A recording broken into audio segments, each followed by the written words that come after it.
Hello student, स्वागत है आपका एग्जाम वाइब के ऑनलाइन प्लेटफॉर्म पे।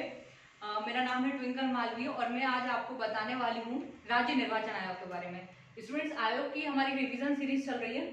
मैंने आपसे पहले ही बोला था कि आप आयोग को एक बार अच्छे से जो भी बुक या जो भी नोट्स आप प्रेफर कर रहे हैं उससे आप डीप पढ़ लीजिए, फिर ये वीडियो को एक बार देख लीजिए तो आपका बहुत जल्दी और क्विक रिविजन हो जाएगा। ठीक है, तो आज हम पढ़ रहे हैं क्या स्टूडेंट्स, राज्य निर्वाचन आयोग।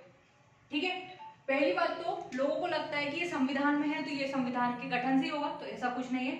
आपको याद रखना है कि मैंने आपको बताया था भारतीय निर्वाचन आयोग के बारे में, और भारतीय निर्वाचन आयोग बताते वक्त मैंने बताया था कि वो राष्ट्रपति, लोकसभा, विधानसभा, राज्यसभा सबके चुनाव कौन करवाते हैं, हमारे भारतीय निर्वाचन आयोग करवाते हैं। फिर हमें राज्य निर्वाचन आयोग की जरूरत क्यों पड़ी जब विधानसभा के चुनाव भी भारतीय निर्वाचन आयोग करवा रहे हैं। तो भाई राज्य निर्वाचन आयोग क्या, जब हमने स्थानीय स्वशासन को संवैधानिक दर्जा दिया। आप स्थानीय स्वशासन का नाम सुन के आप समझ गए होंगे, लोकल सेल्फ गवर्नमेंट, है ना। 73वां और 74वां संविधान संशोधन हुआ हमारे संविधान में 1992 में। ठीक है, लाया गया 1992 में, 1993 में स्टेब्लिश हो गया। ठीक, 73वां संविधान संशोधन पंचायतों का वर्णन करता है, 74वां संविधान संशोधन नगर पालिकाओं का वर्णन करता है। ठीक है, 73वें संविधान संशोधन को हमने भाग 9 में रखा।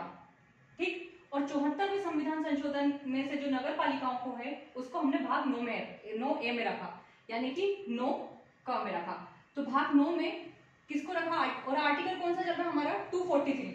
ठीक है, तो भाग 9 में रखा गया है पंचायतों को, भाग 9A में रखा गया है नगर पालिकाओं को। और यदि हम इसके आर्टिकल में से 243 वाला आर्टिकल देखें स्टूडेंट्स, तो 243 बोलता है कि राज्य निर्वाचन आयोग होगा, मतलब राज्य निर्वाचन आयोग के बारे में बात करता है आर्टिकल 243 ठीक, तो हमारे भारतीय संविधान में यानी कि इसको शामिल किया गया। तो ये कैसा आयोग है, पहली बात तो संवैधानिक आयोग है। राज्य निर्वाचन आयोग कैसा आयोग है, संवैधानिक आयोग है। संविधान में नहीं लिखा है तब तक तो अपने अपने राज्यों की जैसे स्थानीय स्वशासन की व्यवस्था संविधान में जब तक नहीं थी तब तक तो कहीं था स्थानीय स्वशासन, कहीं कहीं नहीं था, लेकिन जब उसको संविधान में कर दिया गया तो सारे राज्यों को करना पड़ा ना। ऐसे ही राज्य निर्वाचन आयोग होगा तो आप मतलब सारे राज्यों को राज्य निर्वाचन आयोग का करना पड़ेगा गठन। ठीक है, इसका तो आर्टिकल 243 हो गया, लेकिन हमें एक और आर्टिकल याद रखना है। 9A के आर्टिकल 243ZA में लिखा गया है कि नगर पालिका के लिए, मतलब नगर पालिका के लिए जो चुनाव कराएंगे वो वही निर्वाचन आयोग है जो पंचायतों का चुनाव करवा रहे हैं। मतलब राज्य निर्वाचन आयोग का मतलब यहाँ पे वही है जो भाग 9 में आर्टिकल 243 में बताया गया है। मतलब 243 में हमने पूरा राज्य निर्वाचन आयोग बता दिया, भाग 9 में लिख दिया कि उसमें वही मतलब है। तो हमें दो आर्टिकल याद रखने हैं, एक 243ZA, यहाँ पे भी राज्य निर्वाचन आयोग है, और 243K। ठीक है, अब हम 243K को थोड़ा सा डीप से समझ लेंगे, है ना। इसके 3-4 पॉइंट बहुत इंपॉर्टेंट है। सबसे पहले आर्टिकल 243K1। सबसे पहले K1 में बोला है गठन, कि एक राज्य निर्वाचन आयोग होगा जो क्या करेगा, पंचायतों नगरीय निकायों के चुनाव करवाने के लिए होगा। ठीक है, दूसरा इसकी संरचना कैसी होती है, एक सदस्यीय। भारतीय निर्वाचन आयोग में हमने क्या देखा था, 1+2, यहाँ पर क्या है, एक सदस्य। नियुक्ति कौन कर रहे हैं, राज्यपाल कर रहे हैं। ठीक है, अब हम आ जाते हैं आर्टिकल 243K2 में। यहाँ मैं एक लाइन खींच दे रही ताकि आपको समझ में आ जाए कौन से आर्टिकल में क्या क्या बताया गया है। 243K2 में बताया गया है सेवा शर्तें किनके द्वारा डिसाइड होंगी, राज्यपाल के द्वारा। और राज्यपाल में कोई अलाभकारी परिवर्तन नहीं कर सकते, यानी कि वेतन है तो उसको घटा नहीं सकते, उसमें अलाभकारी परिवर्तन नहीं किया जाएगा।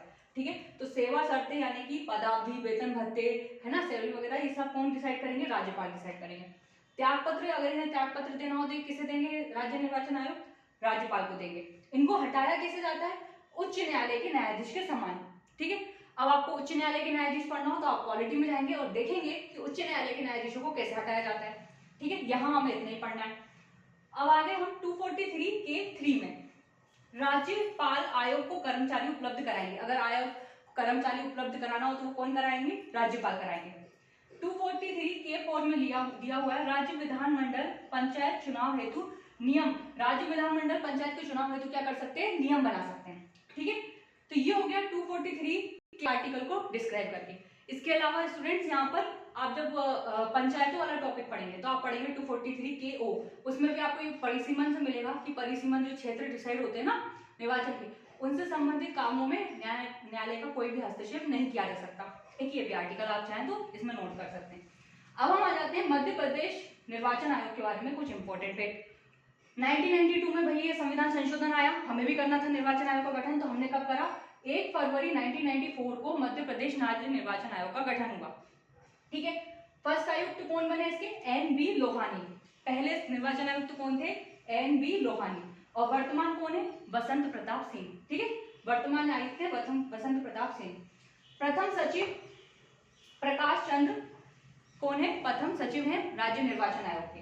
प्रथम महिला सचिव है विजया श्रीवास्तव। और वर्तमान सचिव आपसे पूछ लिया जाए, वर्तमान सचिव कौन है आपके? राकेश सिंह।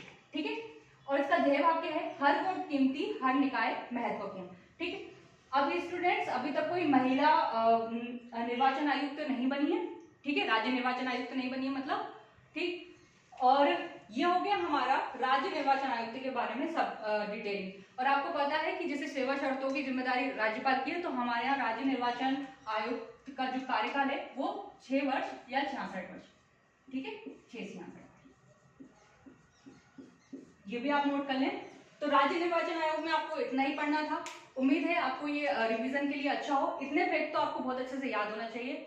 चलिए, तो अगली सीरीज में हम मिलेंगे एक नए आयोग के साथ। हमारे चैनल को लाइक करें, शेयर करें, सब्सक्राइब करें और कमेंट बॉक्स में जो भी आपको अच्छा लगे, जैसा लगे वो कमेंट करिए। ठीक है, थैंक यू।